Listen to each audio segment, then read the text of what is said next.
एक समय में हमारी दुनिया में डायनासोर का राज था।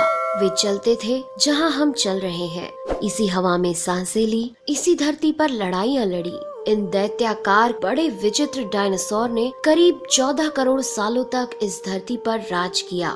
इन डायनासोर की कई हजार प्रजातियां थी। इनमें से कुछ शाकाहारी थे, कुछ मांसाहारी, तो कुछ डायनासोर बहुत ही शांत स्वभाव के थे। वहीं कुछ डायनासोर बहुत ही हिंसक और खतरनाक थे। ये उस समय के सबसे सफल जीव थे। लेकिन फिर अचानक ऐसा क्या हुआ? आखिर वह कौन सी घटना थी जिसने इनका नामो निशान ही मिटा दिया? इसे जानने के लिए हमें करोड़ों साल पीछे जाना होगा और डायनासोर्स के उस अंतिम दिन को करीब से देखना होगा। तो आइए चलते हैं आज से 65 मिलियन साल यानी कि 6 करोड़ 50 लाख साल पीछे। आज से करीब 6.5 करोड़ साल पहले धरती पर मौसम सामान्य था। चारों ओर सूरज की रोशनी बिखरी हुई थी।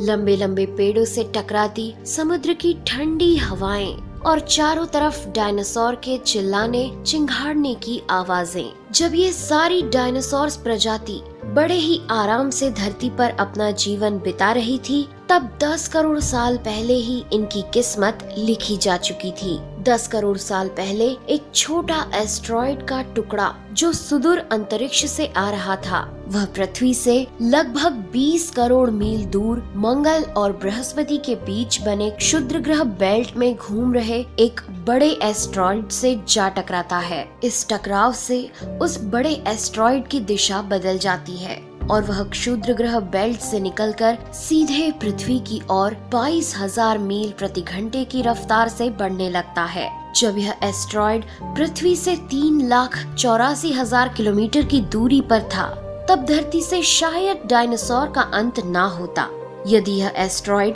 पृथ्वी के उपग्रह चांद से टकराता। लेकिन नियति को कुछ और ही मंजूर था, इसलिए ये बड़ा एस्ट्रॉइड चांद के बहुत नजदीक से गुजर गया। 40 किलोमीटर के व्यास वाला 2 ट्रिलियन मेट्रिक टन का ये एस्ट्रॉइड प्रत्येक सेकंड के साथ साथ धरती के करीब बढ़ता जा रहा था। ये एस्ट्रॉइड जब पृथ्वी के वातावरण के संपर्क में आया तो इसकी रफ्तार एकाएक 70,000 किलोमीटर प्रति घंटा हो गई। पृथ्वी के वायुमंडल में घुसते ही घर्षण की वजह से ये एक भयानक आग के गोले में बदल गया। ये इतनी रफ्तार से धरती की ओर बढ़ रहा था कि सिर्फ 4 मिनट में इसने अटलांटिक ओशियन को पार कर लिया। इसकी चमक इतनी अधिक थी कि धरती पर टकराने से पहले ही हजारों जीव आग के इस दहकते गोले को देखकर पूरी तरह अंधे हो चुके थे।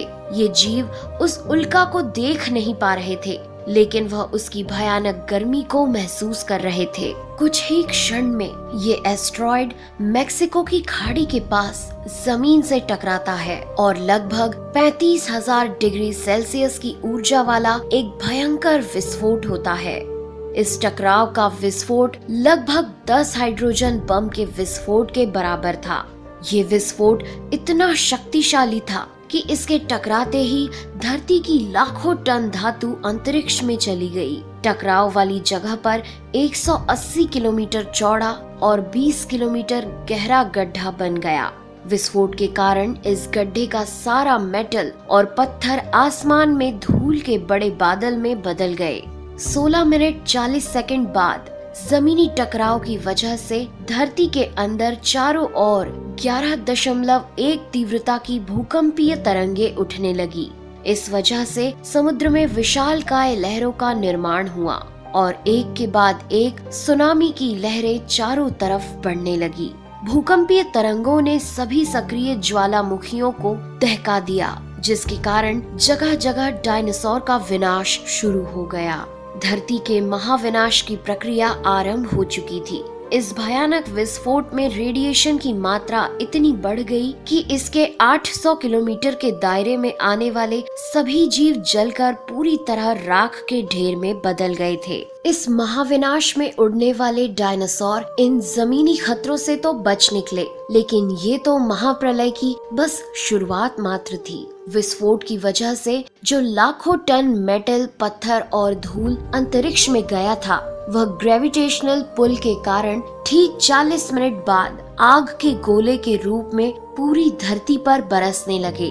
साथ ही धूल का एक बहुत बड़ा तूफान 6000 किलोमीटर प्रति घंटे की रफ्तार से पृथ्वी के दूसरी तरफ मौत लेकर आ रहा था। ये धूल के बादल कई किलोमीटर मोटे थे, जिसकी वजह से धरती पर सूरज की रोशनी का पहुंच पाना असंभव हो गया। गर्म हवाओं का तापमान 100 डिग्री सेल्सियस से ज्यादा हो जाने के कारण धरती पर पेड़ पौधों की लगभग सारी आबादी जलकर खाक हो गई थी। विस्फोट के 90 मिनट बाद धरती का तापमान 200 डिग्री सेल्सियस तक बढ़ गया। इसकी वजह से जो डायनासोर विस्फोट के इलाके से कोसों मील दूर थे, वे भी इस गर्मी से बच नहीं पाए। इस महाप्रलय से धरती की कुल 90% प्रजाति पूरी तरह खत्म हो गई थी और जो 10% जीव धरती पर बच गए थे, उनमें से भी सिर्फ वही जीव जिंदा रह सके जिनका वजन 30 किलोग्राम से कम था। इसका कारण ये था कि इस महाप्रलय में लाखों की संख्या में जीव मारे जा चुके थे और पेड़ पौधों की सारी आबादी भी जलकर राख हो चुकी थी, जिसके चलते यहाँ जो बड़े और विशालकाय जीव जीवित बच गए थे, उन्हें भरपूर मात्रा में खाना पीना ना मिल सका। लेकिन ये महाप्रलय किसी अन्य जीव के लिए फायदेमंद साबित होने वाला था। धरती पर डायनासोर का अंत एक छोटी प्रजाति के लिए सुनहरा अवसर लेकर आया और वह प्रजाति थी मैमल्स की। मैमल्स क्या थे, कैसे बच गए महाप्रलय से, डायनासोर के अंत के बाद इंसान कैसे और कहां से आए, ये जानेंगे हम अगले एपिसोड में। यदि आप चाहते हैं कि हम अगला वीडियो जल्द से जल्द बनाएं, तो इस वीडियो पर 2000 लाइक्स जरूर दीजिए।